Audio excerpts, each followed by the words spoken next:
सायली, आलं का आन्सर? मला काहीही कळत नाहीये. सगळ्या स्टेप्स डोक्यावरून चाललेत. अगं सोपं आहे ना हे बघ. हे दोन कॉन्ग्रुएंट ट्रायंगल्स जे आहेत ना त्याचे ऑपोजिट हे अँगल्स बघ तू. एक मिनिट. अगं आई मी करते दे. तू जाऊन बाकी काम कर. अगं नको नको मी करते बाई. अगं राहू दे ना, दिवसभर काम करत असते मी पण काहीतरी करते. अरे आणि अगं आराम करायला माझ्याकडे वेळ कुठे? ही खोली आवरायची, ते इथलं सामान त्या खोलीत नेऊन ठेवायचंय, नव्या चादरी काढायच्या आहेत. थांब मी पटपट करते बाई. अगं जा ना ते काम कर, हे मी करते. बरं करतेस का? अगं नाही मी मग चहा ठेवते. चंदना आणि हे एवढ्यातच येतील कामावरनं. हां करतो. झालं का? फॉरगेट इट यार. तसा पण मी हा चॅप्टर ऑप्शनला टाकणार आहे, त्यामुळे तू मला शिकवून उगीच तुझा वेळ वाया घालवू नकोस. माझा काही वेळ वगैरे वाया चालला नाही. मी जेव्हा तुला शिकवते ना तेव्हा माझी स्वतःची रिव्हिजन होत असते. मला काहीच प्रॉब्लेम नाही आहे.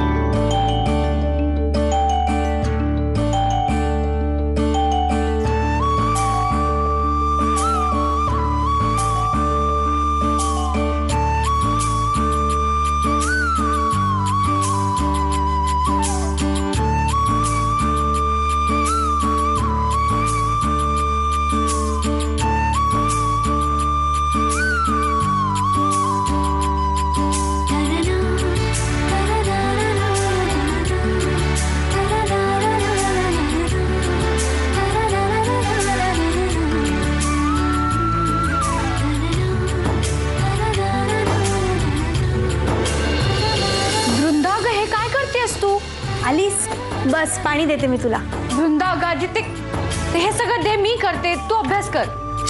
अगं ताई तू पण दिवसभर काम करून येते पार्लर मध्ये, दमली असशील, बस जरा. अगं पार्लर मध्ये काय काम असतं का दमण्यासारखं? हा ट्रेन मधून येते म्हणून प्रवासाची तेवढी दगदग होते. तू दे ना, मी करते. तुला झाली आहे ना दगदग प्रवासाची, मग बस की. अगं तू एक मिनिट सोड हे सोड. अगं हे बघ मी सगळी कामं करते, तू फक्त अभ्यास कर. तुला इंजिनियर व्हायचंय ना, मग इतकी मोठी इंजिनियर हो ना की मोठ्या मोठ्या बिल्डिंग्स बांध. आणि त्या मोठ्या बिल्डिंग्स बघताना ना जोशी काकांची टोपीच पडली पाहिजे. अगं चंदनाताई, वृंदाला सिव्हिल नाही सॉफ्टवेअर इंजिनियर व्हायचंय, कळलं? हा जे काही असेल ते. मला असं म्हणायचंय की वृंदा इतकी मोठी व्हायला हवी ना की मोठमोठ्या इंजिनियर्सनी तिच्यासाठी मोठमोठ्या बिल्डिंग्स बांधायला हव्यात. वृंदा मला एक प्रॉमिस कर, माझ्या लग्नाचा परिणाम तू तुझ्या अभ्यासावर नाही होऊ देणार. नाही ग होऊ देणार, प्रॉमिस.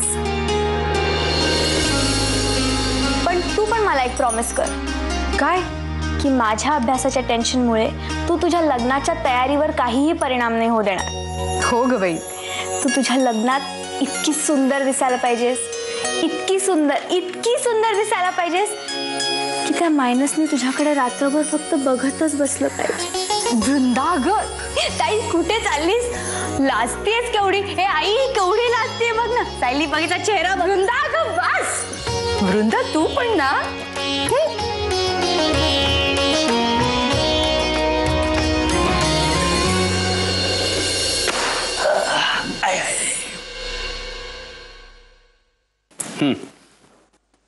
अरे वा.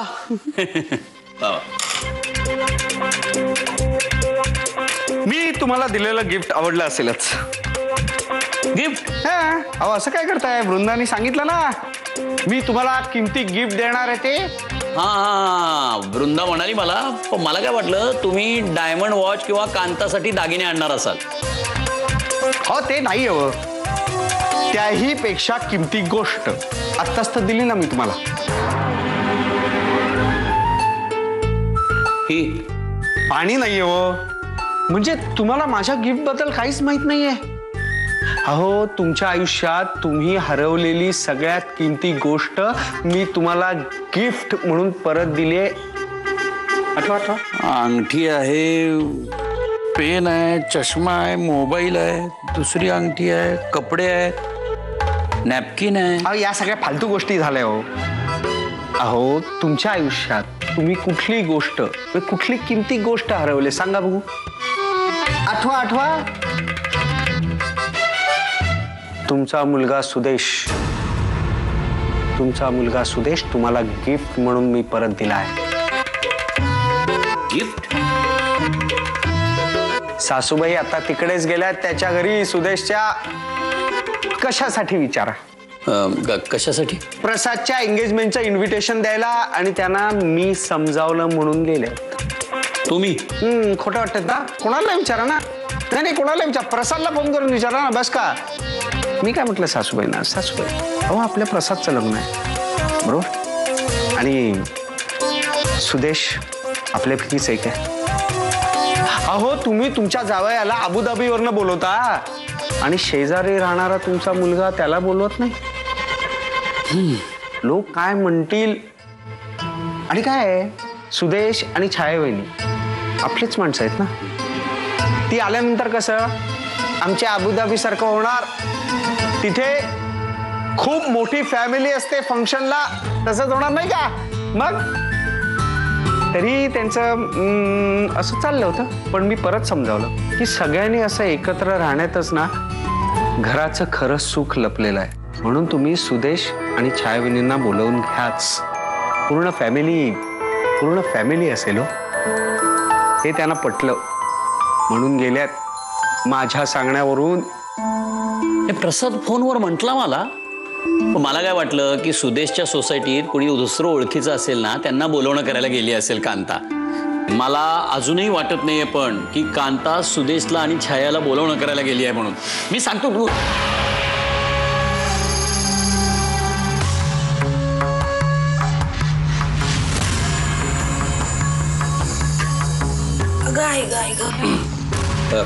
कांता, तू सुदेशच्या घरी गेली होतीस त्या दोघांना बोलवणं करायला? हो, पण ते येतील असं काय वाटत नाही बाबा मला. 100% येणार. एक मिनिट काका.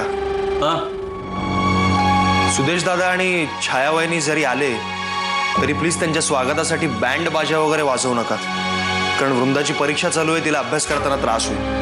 नाही नाही नाही, तू काळजीच करू नकोस. आता माझा मुलगा आला तरी बँड बाजा स्वागत हे असलं काहीही होणार नाही. या आमच्या कंजूस जावयाच्या स्वागतासाठी बँड बाजा वाजवला ना त्याच्या खर्चामुळे दिवाळी निघायची वेळ आली आहे माझी. तू काही काळजी करू नकोस, काही वाजणार नाही बँड बाजा वगैरे. वृंदाला जाऊन सांग तसं. हा हो काका, थँक्यू. हा जा.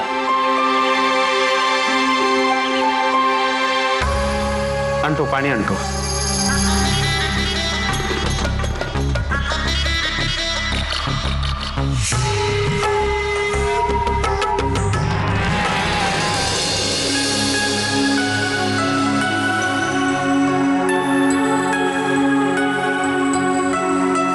सुदेश, अरे रजा घेतोयस ना उद्या? अरे म्हटलं रजा घेतोयस ना उद्या? नाही ग, माझ्या रजा संपल्यात. अरे मग हाफ डे घेऊन येशील का? एक काम कर, निघताना ना मला फोन कर, म्हणजे मला तयार राहायला बरं. मग आपण बरोबर जाऊया. हा छाया, मला जमणार नाही, मला खूप काम आहे. असं कसं म्हणतो जमणार नाही? हाफ डे सुद्धा जमणार नाहीये का? सुदेश, इतकं काय महत्वाचं काम आहे मला सांग. एक काम कर बरं, ऐक, रोजपेक्षा ना जरा लवकर जा आणि लंच ब्रेकच्या आधीच निघून ये. हा छाया, मला एक गोष्ट सांग, तू काय इतकी इंटरेस्टेड आहेस तिकडे जाण्यासाठी? कारण तुझ्या आईने आपल्याला इतक्या प्रेमाने बोलावलंय ना म्हणून. तिच्या वागण्यात कणभर तरी प्रेम दिसलं तुला? तू इतक्या प्रेमाने दिलेला नाश्ता अगदी जेमतेम उष्टवला, फॉर्मॅलिटी म्हणून, प्रेम नाही. वर जाता जाता उद्या जेवायला या अशी ऑर्डर सोडून गेली, प्रेम नाही. सुदेश, मला सांग, त्या इथे आल्या आपल्याकडे, हे महत्वाचं नाहीये का तुझ्यासाठी? नाहीये. अरे लग्न झाल्यानंतर तिने किती त्रास दिला तुला. तू तुझ्या डॅडचं सगळं वैभव सोडून माझ्याकडे आलीस, माझ्या छोट्याशा घरात ऍडजस्ट करून राहत होतीस. एक दिवस तरी सुखाने राहू दिलं तिने तुला? तिच्या त्या वागण्याचा तिला आज तागायत पश्चाताप होत नाहीये. सुदेश, माणसाने आपल्या माणसांशी इतकं स्टबन वागू नये. अरे मला तरी असं वाटतं ना आपण तिथे जायला हवं. छाया, मला ते जमणार नाही. मी तिकडे जाणार नाही आणि तूही तिकडे जायचं नाहीयेस. That's it.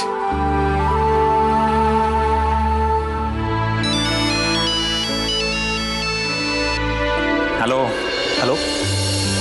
हां दादा, मी बोलतोय.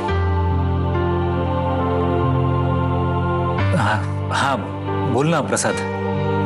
उद्या माझी एंगेजमेंट आहे, यापेक्षा आईने तुम्हाला दोघांना इन्व्हाइट केलंय याचा मला जास्ती आनंद आहे. कधी एकदा तू आणि वहिनी घरी येत आहे असं झालंय मला. अरे प्रसाद, नाही दादा, आता मला बोलू दे प्लीज प्लीज. हे बघ, तुम्ही दोघं घर सोडून गेल्यापासून घरातला एक कोपरा कायम रिकामा असल्यासारखं वाटतंय मला. पण आता खऱ्या अर्थानं घर पूर्ण होईल. तुला माहितीये, माझ्या लग्नाची तयारी सुरू झाल्यापासून माझं मन सारखं खातंय की तुम्ही येऊ शकणार नाही. पण आता आईनीच तुम्हाला बोलवायचं ठरवलंय म्हणल्यावरती माझं मन एकदम हलकं झालंय. मी पण काय वेड्यासारख्या गप्पा मारत बसलोय. तुम्ही दोघं उद्या याल ना, तेव्हा आपण भरपूर गप्पा मारू. बोल, किती वाजता येतोयस तू?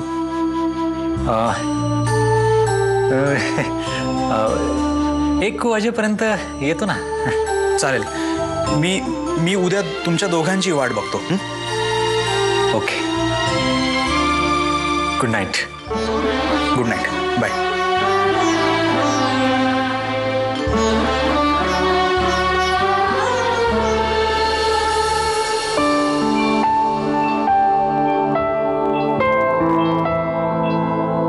सुदेश, नको टेन्शन घेऊस, सगळं ठीक होईल. बघच, आपण सगळे एकत्र येऊ परत.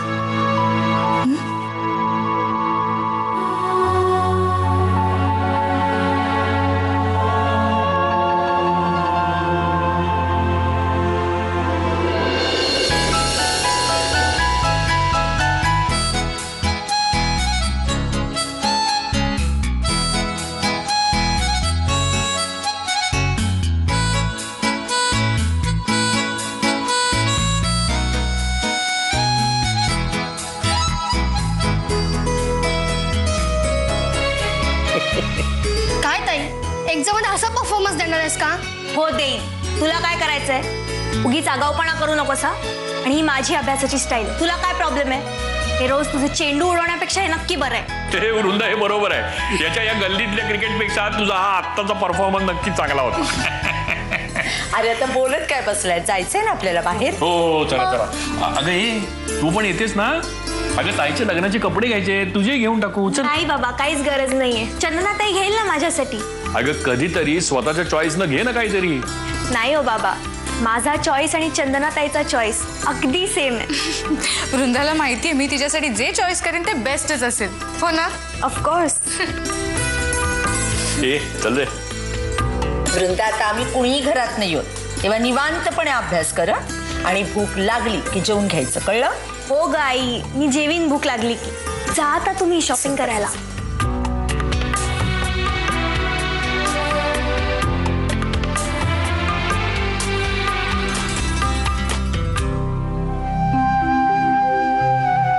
थँक्स देवा, तू मला एवढे प्रेमळ आणि काळजी करणारे आई वडील दिले आणि एवढा जिव्हाळा लावणारी भावंडही. त्याच्यासाठी तुझे खूप खूप थँक्स. आणि हो, कांता काकूंची सगळी फॅमिली तू पुन्हा एकदा एकत्र आणलीस, त्यासाठी पण तुझे खूप थँक्स. माझी ताई जेव्हा लग्न करून त्यांची सून बनून जाईल ना, तेव्हा ती त्यांची फॅमिली अजून हॅपी करेल. हो ना? त्या सगळ्यांना नेहमी असंच एकत्र ठेव.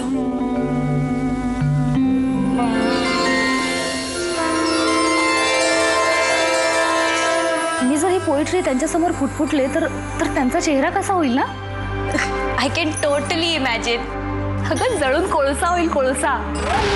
दिल्या घरी तू सुखी रहा, दिल्या घरी तू सुखी रहा. मी सांगतो तुम्हाला, आमच्या अबुधाबीला आहे ना, सगळ्या शेख साहेबांची ना अशीच खूप मोठी मोठी कुटुंब असतात बरं का. खूप मोठी मोठी कुटुंब असतात. काय त्यांना 4-4 बेगमा असतात. 4-4 त्यांची 4-4 मुलं असतात. त्यांच्या 4-4 बेगमा असतात. आणि ना त्यांची पण 4-4 मुलं असतात, नातेवाईक असतात. असं सगळं असा हो मोठा गोतावळा असतो बरं का तिकडे. राहू दे सुदेश, तू घे खाऊन. हे चालूच राहणार आहे, चालू राहू दे. हा, पण आमचे शेख साहेब आहेत ना, शेख साहेब तिकडे, त्यांची अशी मोठी मोठी फॅमिली असली ना तरी मनाने राजे असतात. राजे, माझ्यासारखे राजे. हा, अर्थात त्यांच्या एवढी आपली फॅमिली खूप मोठी नसेल, पण obviously we are family, no right? चूक. तुम्ही आमची फॅमिली नव्हे, तुम्ही, तुमची बायको आणि तुमचा मुलगा ही वेगळी फॅमिली आहे. आमच्या फॅमिलीत तुम्ही नव्हे, कारण तुम्ही चोरगे नाही, आम्ही वेगळे आहोत. तुम्ही पाहुणे आहात, तुम्ही जाणार आहात, नाही का? आई बाबांना सांगा, उगाच त्यांना चिडवता येते. अहो कशाला उगाच विनाकारण त्याला चिडवताय? तर खातोय, खाऊ दे की त्याला. आणि तुम्ही म्हणालात ते बरोबर आहे. ही हा आणि ह्यांचं हे लेकरू हे सगळे जाणारच आहेत ना अबुधाबीला. मग ते एकदा तिथे गेल्यानंतर परत जमणार आहोत का आपण? हा, मग गिळतोय फुकटचा तर गिळू दे की त्याला. असं गिळ रे गिळ गिळ. जीजू तो इन्सिडेंट सांगा ना. अच्छा, तो कुठला तो? कुठला? यांना ना एकदा शेख मित्र समजून कोणीतरी घरी जेवायला बोलवलं. तो पण चांगला आहे, छान आहे. त्याचं काय झालं माहितीये का, की ते शेख साहेब आहेत ना, त्यांनी मला जेवायला बोलवलं होतं. आणि ते असे डोळे मिटून अगदी असे ना डोकं असे चेपत बसले होते. तर समोरून मी आलो, मी म्हटलं काय तुमचं डोकं दुखतंय का? ते म्हणलं नाही, माझी बोटं दुखतायत.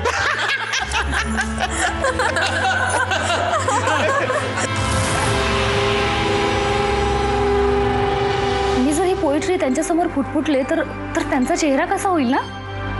I can totally imagine. अगं जळून कोळसा होईल, कोळसा. दिल्या घरी तू सुखी रहा, दिल्या घरी तू सुखी रहा.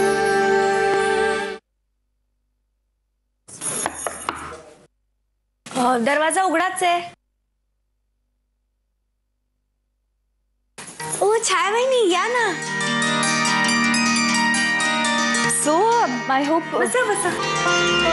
आय होप मी तुला डिस्टर्ब नाही ना केलं? अजिबात नाही हो. पण चंदनाताई तुलाच भेटायला आले होते. तुला ना असा अभ्यास करताना बघून मला माझ्या कॉलेजचे दिवस आठवले.